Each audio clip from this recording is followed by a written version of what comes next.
अस्सलाम वालेकुम, आदाब, सत श्री अकाल। मैं शायरी का मुदीर शहाब अख्तर, झरिया, धनबाद, झारखंड से।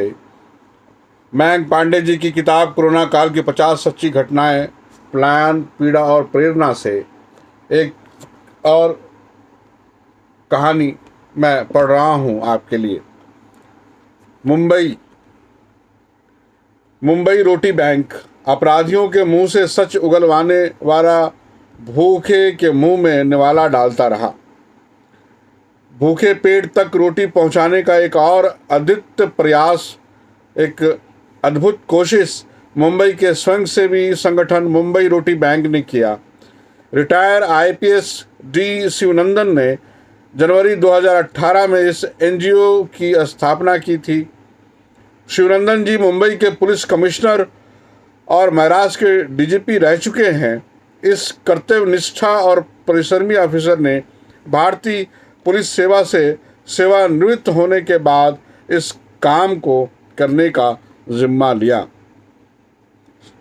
शिवनंदन जी अपने नौकरी से रिटायरमेंट के बाद, सुबुकदोशी के बाद इस काम को उन्होंने शुरू किया, जिसकी त्रासदी उन्होंने अपने बचपन में देखी थी। शिवनंदन जी ने अपने बचपन में 1960 का वो अकाल देखा था, जिसके बाद मुल्क में हरित क्रांति की नींव डाली गई ताकि खदान में देश आत्मनिर्भर हो सके, खुद कफील हो सके। पूरी जिंदगी अपराध, कोर्ट, कानून व्यवस्था से सख्ती से निपटने वाले इस ऑफिसर में बचपन की वो स्मृतियां संचित थीं।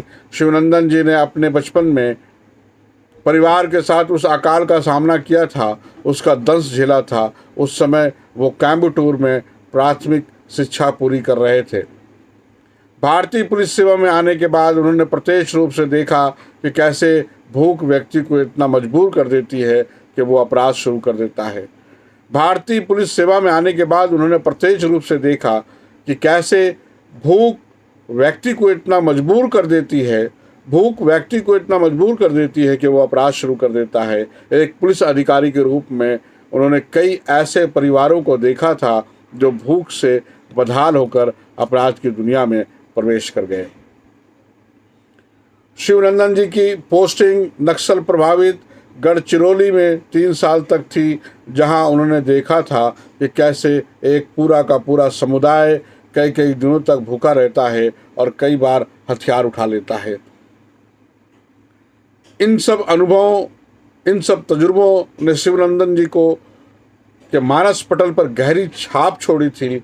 उन्होंने फैसला किया था, उन्होंने निश्चय किया था कि इस समस्या का, इस मुश्किल का निवारण के लिए वो कुछ ना कुछ अवश्य करेंगे।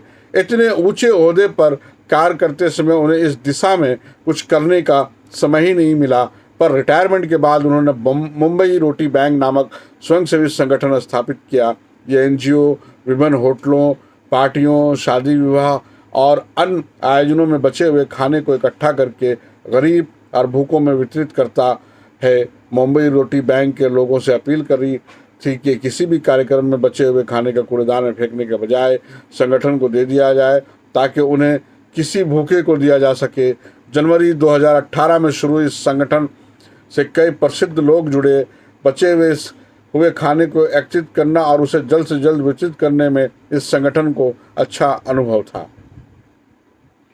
लॉकडाउन के पहले ये संगठन महाराष्ट्र पुलिस के सहयोग से द्रावी जैसे जगहों में 3-4 हज़ार लोगों को प्रतिदिन खाना बांटता था। लॉकडाउन के बाद होटल, समारोह, पार्टी, क्लब सब बंद हो गए और गरीबों को खाने की सबसे ज़्यादा ज़रूरत आन पड़ी। ऐसे में संगठन ने माहौल में एक किचन खोलकर वहां पर खाना बनवाकर उसे बांटने का कार्य शुरू किया।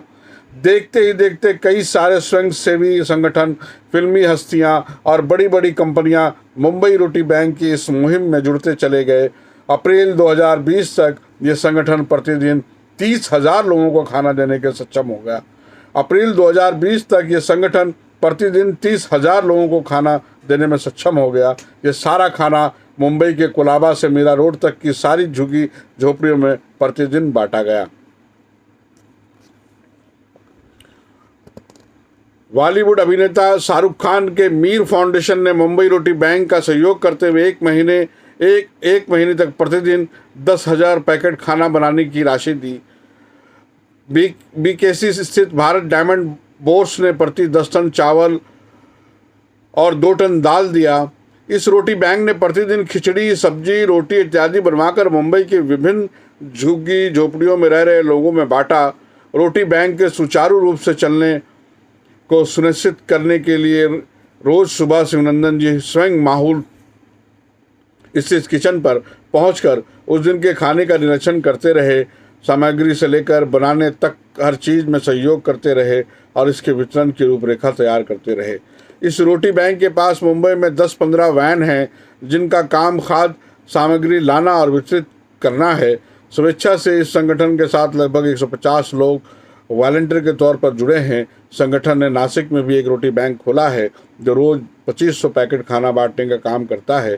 इसके अलावा ये रोटी बैंक कई सारे एनजीओ के साथ मिलकर कार्य कर रहा है। पुलिस का नाम सुनते ही एक कड़क रूपदार आदमी की छवि अक्सर लोगों के जहन में आती है। वहीं एक ऑफिसर ऐसा भी है जिसने नौकरी में तो अपराधियों के छक्के छुड़ाए, पर रिटायर होने के बाद देश और समाज की सेवा का भागीरथ प्रयास किया। विभिन्न तरीकों से अपराधियों के मुंह से अपराध कबूल कराने वाले हाथों में ज़रूरत पड़ने पर भूखों के मुंह से निवाला डालने का काम भी किया। देश सेवा दोनों हैं, एक वर्दी में की गई और दूसरी बिना वर्दी में।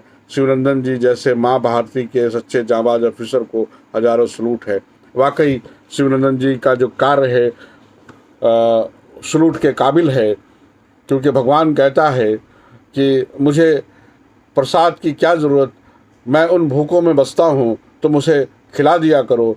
बाकी इससे बेहतर कोई बात नहीं हो सकती कि किसी भूखे को खाना खिलाया जाए, और ये बहुत बड़ी बात है। हम मेरे तरफ से भी, और क्योंकि राइटर मयंक पांडे जी ने भी उन्हें सलूट किया है, हम लोग भी उनको सलूट करते हैं। और आज के लिए ये कहानी आगे मयंक पांडे जी के किताब से जो बाकी कहानियां हैं वो भी पढ़ी जाएंगी और मैं इस सिलसिले से पढ़ता रहूँगा। मुझे 2-3 दिन ब्रेक इसलिए लेना होता है कि जब फ़ोन कॉल्स आते हैं कि वो मयंक पांडे जी की किताब से कहानियाँ क्यों नहीं पढ़ रहे हैं, क्या वो कहानियाँ सब 50 पूरी हो गई हैं, तो अच्छा लगता है। मैंने इसलिए 3 दिन इस प्लान पीड़ा प्रेरणा की कहानियों को रोक दिया था। मुझे इससे ये अंदाज़ा होता है कि लोग इस कहानियों को सुन रहे हैं और कोरोना काल के साथ जो गुजरी लोगों के साथ मुसीबतें हैं उसको समझ रहे हैं और उनका दिल भी पसीजता है, और आने वाले आसपास के समाज में और दिखने वाले लोगों के साथ वो भी कुछ अच्छा करने के लिए प्रेरित होते हैं। इसके लिए मैं मयंक पांडे जी को सलूट करता हूँ कि उन्होंने कुछ 50 ऐसी कहानियों को जमा किया जिससे आम जनमानस में भी कुछ अच्छा करने की इच्छा और कुछ अच्छा बेहतर बनने की इच्छा जाग रही है। ये बहुत अच्छी बात है। मैं उनकी और भी कहानियों को पढ़ूंगा। अभी तक ये इस कड़ी के लिए यहाँ तक। और मैं एक खबर और दूं कि प्लान पीड़ा प्रेरणा मयंक पांडे जी की किताब को इनाम से भी नवाजा गया है। मैं शहाब अख्तर, शायरी का मुदीर, झरिया, धनबाद, झारखंड से। खुदा हाफिज़।